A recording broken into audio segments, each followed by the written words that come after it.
Hello, hello! Welcome to episode 9 of Open Source. And I'm very excited to have two new wonderful guests. But before we go, Mark and Rory, say hi. Hi, everybody. Excellent. And joining us today, we've got Ben Rose. Say hi, Ben. Hi. And we got Richard Phipps. Say hi, Richard. Hi. Excellent, excellent. So, Richard, could you tell us a little bit about yourself and also why have you decided to join our community? Sure, buddy. Yeah, thanks for having me and inviting me on. It's great. So I work for Swiss Re on the PNC Re side. I'm responsible for looking at platforms and how we interact with those. And then alongside that, I have a responsibility for distributed ledger tech within our sort of wider group. So I participate on a number of different projects, particularly including the B3I initiative, where we have been working for a few years now. Excellent. And why have you decided to join our community? Yeah, it's interesting. I was just giving it a thought before. I think what I see in the industry around insurance and tech is there's so many moving pieces, but you often, it's easy to think, well, how can I make a difference in this space?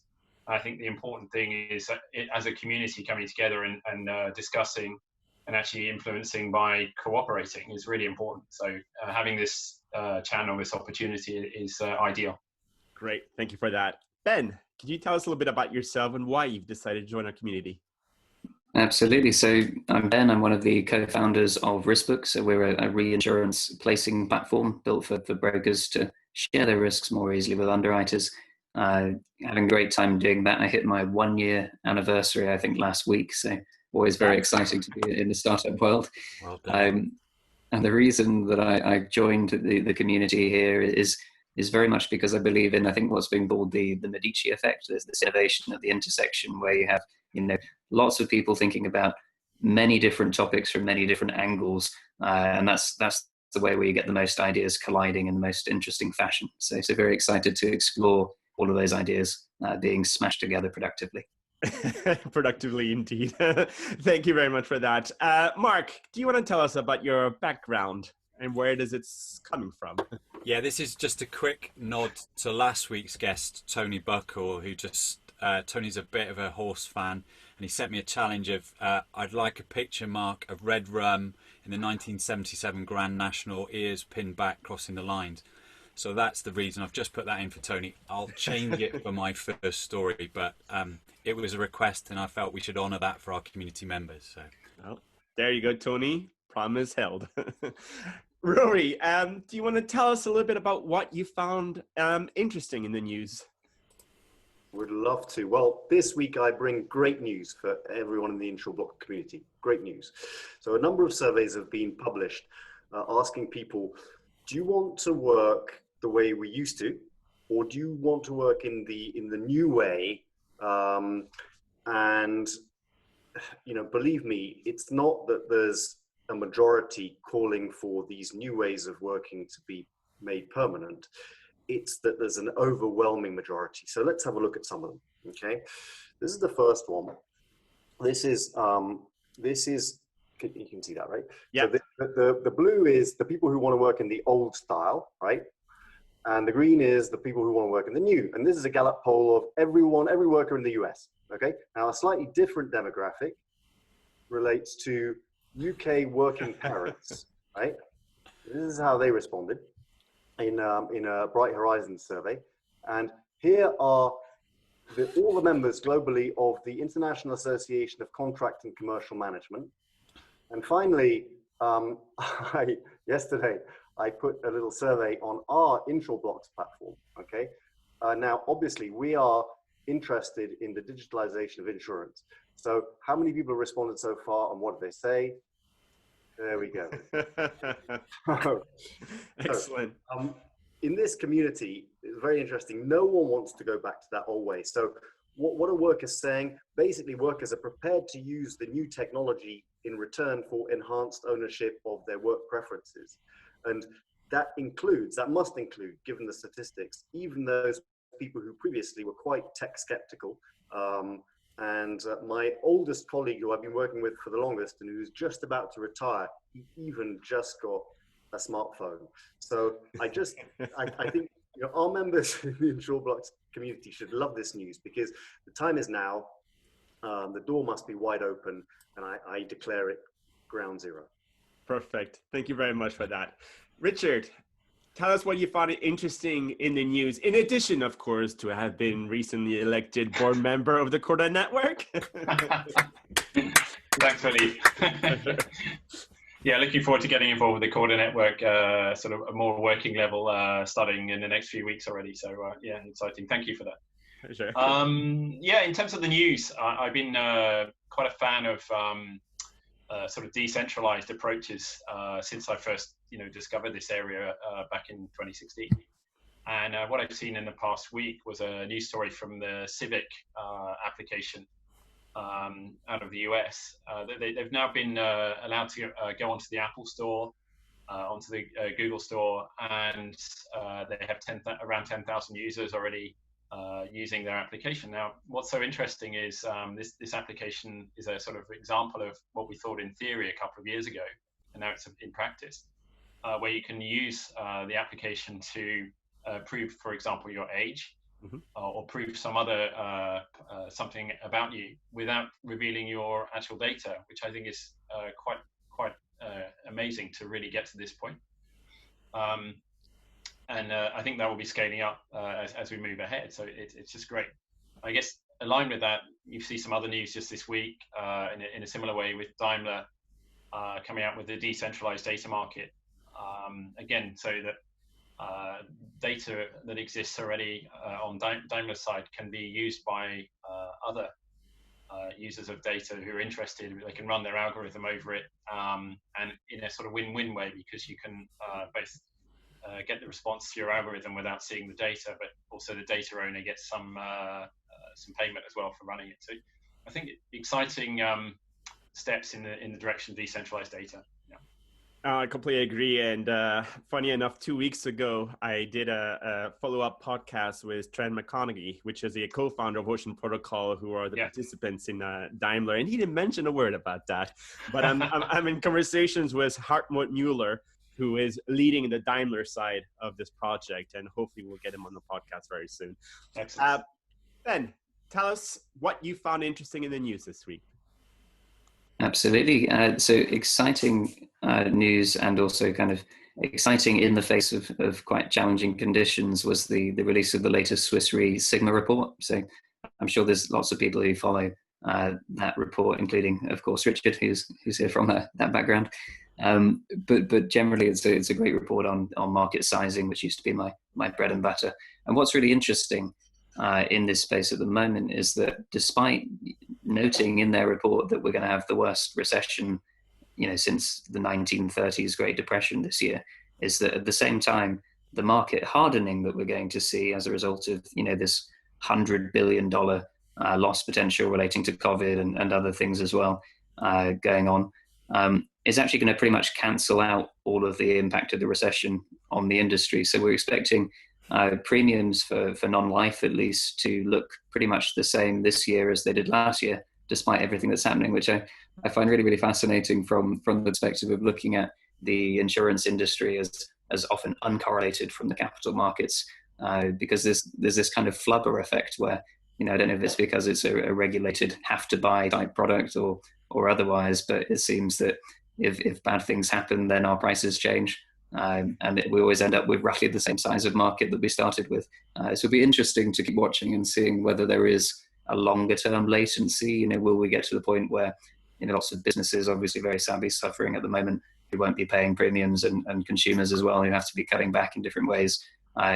Can the price hardening realistically continue to cancel out the decrease in demand?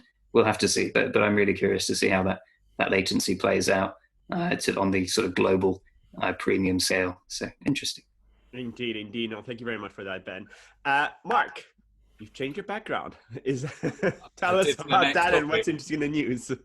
But it's also interesting, Ben, just picking on yours. One number I was keeping an eye on is the UK motor industry in aggregate. So it hasn't made a profit for 9 years. My friend Tim York now at AXA says it's almost like 30 years. I reckon this year could be the year, because most of our vehicles are just sat there doing nothing. So we'll see. It's interesting. But my topic, is around health. So blockchain and AI for personalised healthcare. So this week, Transgene, which deals with personalised healthcare and hypertrust patient data, announced a clinical trial, and it's the first kind of productive blockchain piece, and it's around treatments used to fight ovarian, head and neck cancer. And they use blockchain for the immutable audit trail through the treatment process. Transgene is actually using AI to design what they call virus-based therapeutic vaccines. So what they do is they create these patient-specific mutations so that it stimulates the patient's immune system to fight the cancer cells. It's really individualized, and the challenge around it is they have to collaborate with multiple parties around the globe. So they set them up, and they're sharing lots of information, and again the supply chain is quite complicated. So this is where this hypertrust X-chain comes in, and it's a great tool to transmit this patient generic data, and again I think it's really great because it's helping fight something that's a terrible disease. But from a technical point of view, an industry point of view, we often put health way down the track in terms of dealing with it from DLT-based solutions because it's more complicated. There's more regulation. So I take this in terms of what's happening in treatment is really great news for not only the patients but the insurance industry as well. Exactly, and coming back to Ocean Protocol, they also have a system in place, with regarding the sharing of data regarding healthcare in a manner that is data privacy keeping and also meets the regulatory requirements of different jurisdictions. Rory, back to you. What is it in the news that made you wonder? My wonder this week is about the rise of skepticism in the world, and the thought was stimulated reading a report of the UK's House of Lords Select Committee, and it's really an amazing report. I heartily recommend it. It's called Digital Technology and the Resurrection of Trust. Quite a biblical kind of name, right?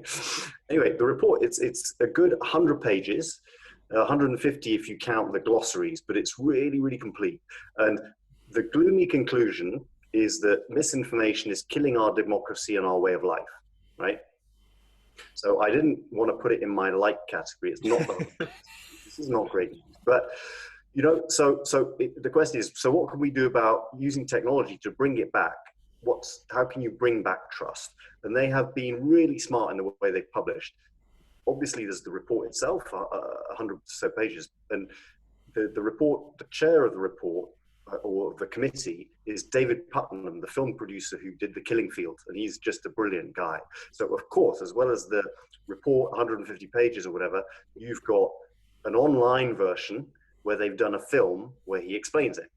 Really nice and very great ownership of the result. So I'll put that on the thread.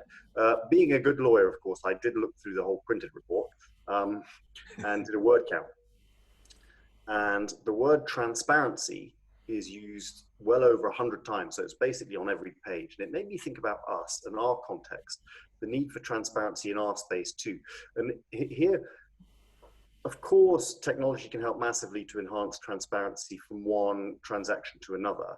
So using DLT to record submitted information and so on, but also the expert knowledge that drives the decision-making of insurance companies.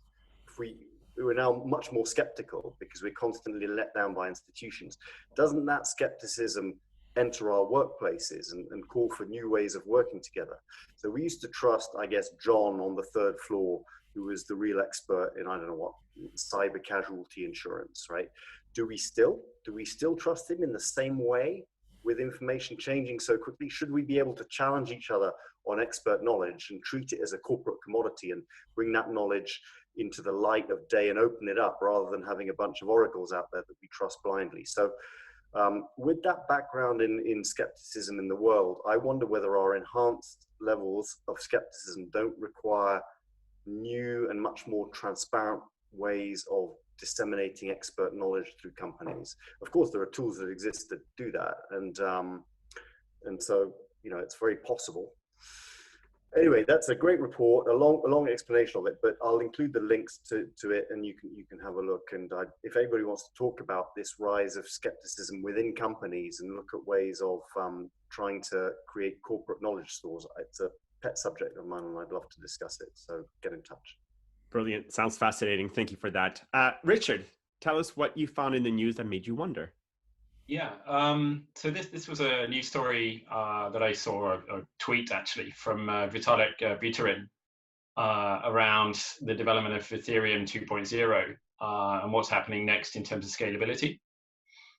So, since the early days of blockchain, scalability has often been put out there as one of the real challenging areas. And indeed, even when I'm talking about enterprise DLT today, it often comes up as a, but you can't scale it. So we're interested to note that, he was talking about one of the next steps for 2.0 Ethereum to go to something like 3,000 transactions per second, which is already pretty good.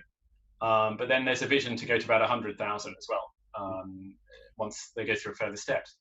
But I think what was kind of more striking to me, as much as that news, was actually the sort of pace of development that we see in this technology, and how I would draw a parallel to what we see in the use of the technology in industry as well. That there's a certain level of patience required in order to sort of build on what you just built, and it takes some time. And so yeah, definitely I'm seeing some parallels in that space, that we need to make sure that yes, we're going in the right direction, but also keep those expectations sort of firmly fixed. And I think it's very interesting to see the parallels between the pure technology side, if you like, Ethereum 2.0, and what we try to achieve elsewhere with things like common data standards and how they're used in the digital world. Some of this stuff does inevitably take some time, but it will definitely be worth it when we get there. Exactly, and just to build on those points, and these can process up to 85,000 transactions per second. Yeah. And I'm recording a podcast next Friday with Chris Ferris, who is the board member of Hyperledger, which Hyperledger sits under the Linux Foundation. Mm-hmm. And the title of this podcast is open source the future of blockchain? Because the argument is that the open source movement started off as free software, and it was against the enterprise. Microsoft was the enemy, and Microsoft saw free software as the enemy. Then it became open source in 1998, and Microsoft became one of the biggest contributors to open source content. And basically, the argument that is being made around different community points is that with public blockchains, you are effectively reproducing what the open source movement is doing, which is it's embracing everyone. You will never be strong. One proprietary technology, such as Visa, cannot beat the rest of the world. Mm-hmm. Just like Apple was number one, and then Google came along and said, hey, here's Android. I'm going to lose the license fee. I'm going to lose the control, but I'm going to open source it. And we saw the rest, Android took over to some degree. Yeah. So yeah, it's a fascinating space, and it's going to be interesting to see how it all develops. And I just add on that, where you mentioned Microsoft, the great work that they're doing with the token taxonomy framework, and then what's come after that, the interwork piece, and also on the decentralized ID work, where I think Microsoft have such a large footprint, but also have a great methodology about rolling this stuff exactly. into the public domain. Yeah. It's the next 5-10 years are going to be so fascinating. I can't Absolutely. Wait to see how it plays out. Ben, tell us what you found. What was it in the news that made you wonder? Yeah, interestingly, it's something that is loosely related. It won't seem like it's related at first, but it's loosely related to that same point around open sourcing and access, and what you've got in different sort of platforms, and how that drives usage among communities. So first, a question: how many of you guys have seen the Broadway musical Hamilton? I don't know if it's as popular here as it is at RISPOC HQ, but certainly one of my co-founders is a very big fan, shall we say. So we know lots of the songs to that off by heart. But anyway, my news here is that just last weekend, Disney Plus launched Hamilton on its platform, and the result, just because of the popularity of the show and obviously with theaters being closed and so on, was that Disney Plus saw a 75% increase in signups and downloads of its application, just purely because effectively some content got moved onto its platform, which is really interesting, because I think when we think technologically about what makes a platform good and what drives traction to a platform, we're often thinking about, all the underlying mechanics and the infrastructure and the pipes and how well it works and so on. But actually, in a lot of other domains, it really does come down to what is the content that you have on your platform. And thinking about this from my personal perspective, I'm sat here building a reinsurance placement platform. So it's really important for me, not only as a sort of baseline factor to be able to build really good infrastructure in the background, but also you've got to get some really good content on there. And I'm looking now at a lot of inspiration from things like Spotify, and making sure they got the right artists on there to be able to drive traction, looking at all sorts of marketplaces around, what did Deliveroo have to do in terms of restaurants, what did Uber Eats have to do to get McDonald's and Burger King to join the party and so on, because it really is one of the biggest drivers of growing your customer base. So what made me wonder, I guess, is what will happen with that trend in the insurance space, but also kind of separately and related, how does that relate to content creation? Because another big trend that we've seen in this space, if you look at Netflix, for example, is of course that in the absence of necessarily being able to win all those big deals and convince Disney to put all of its own content onto Netflix, Netflix has gone and produced its own content. So will we see, I guess, kind of in a similar way to Lloyd's incubating syndicates in the old days and creating, startup capacity, will we see some of the new platforms being used to actually create content? And the content might vary a bit. It might be, providing a breeding ground for new MGAs and new products and so on. But it'll be really interesting to see where platforms are able to either attract large existing known things that people want to write. So, have you managed to secure AXA's outwards program on your platform, because probably a few people want a piece of that? On the other hand, have you managed to, be the incubator that allowed the next Lemonade to get capacity ahead of IPA? It's going to be really interesting to watch those two things play out, and see if it's a Hamilton story, I guess. And to build on that also is, if you're going to be creating content, are you going to be creating content with external third parties, and what say will they have in that? What business model will there be developed for that, and how are you going to be sharing all that content between themselves? And of course, I'm thinking blockchain along those lines, but that's for another point. Mark, tell us what you found in the news that made you wonder. Yeah, sure. Another. And a new background. Well, another one, and mine kind of links to Ben's as well. And for anybody watching, we don't choreograph this at all. It's just pure fluke. If only it were. But Ben, I'm also interested as well, because if we take MGAs as an example, initially spawned out of reinsurers wanting to get closer directly, and at the time everybody's saying, well, that's disintermediating the broker. But we saw brokers incubating MGAs as well. So why not tech platforms incubating them and providing that and saying, hey, one of the advantages of coming to us is we can get you up and moving quickly, almost the equivalent to Lloyd's Syndicate in a box type thing. So yeah, I think that's going to be really, really interesting around that. So I'm already wondering with you. So mine is actually linked to the arts again. So this time is about performance art, which has been tokenized on Ethereum this week. And I guess, we've seen art on blockchain before. Back in 2018, there was the famous sale of Andy Warhol's tokenized 14 small electric chairs, which was bought by a group of people. But this is kind of a bit different.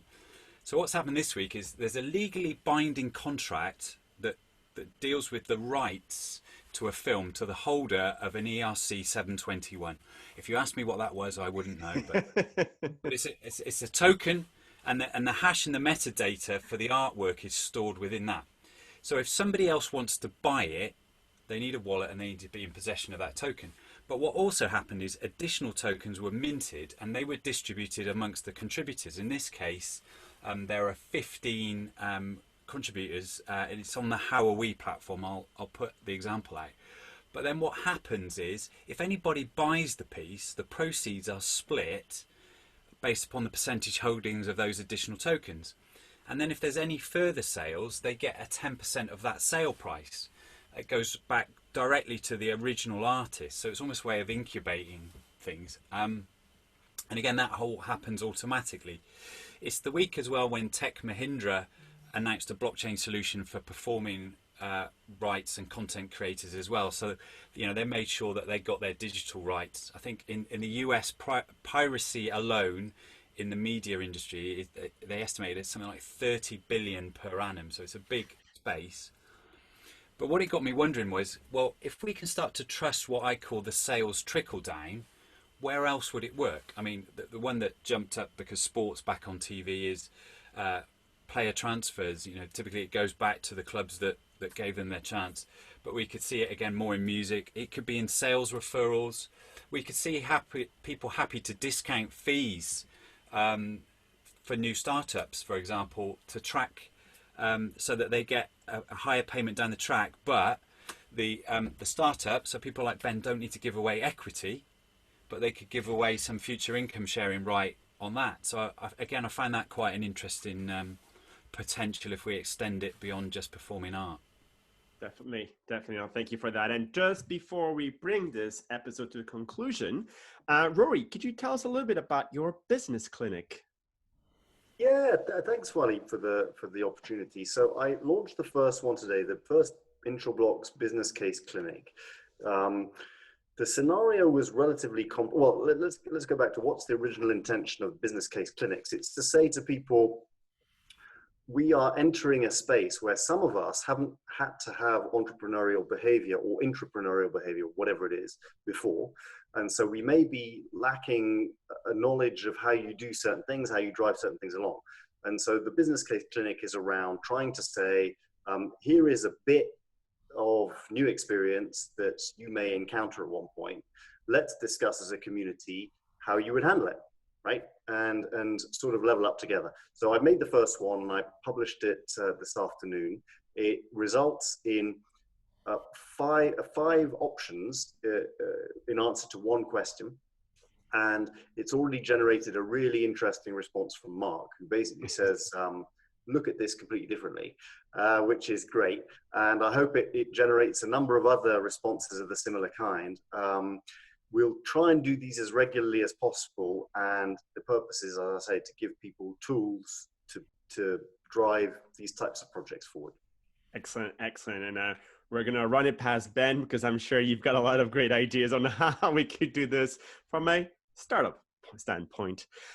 Gentlemen, I'm afraid we're out of time, so we're going to have to bring this episode to an end. It was lovely, having you on this show. Thank you so much for your contributions.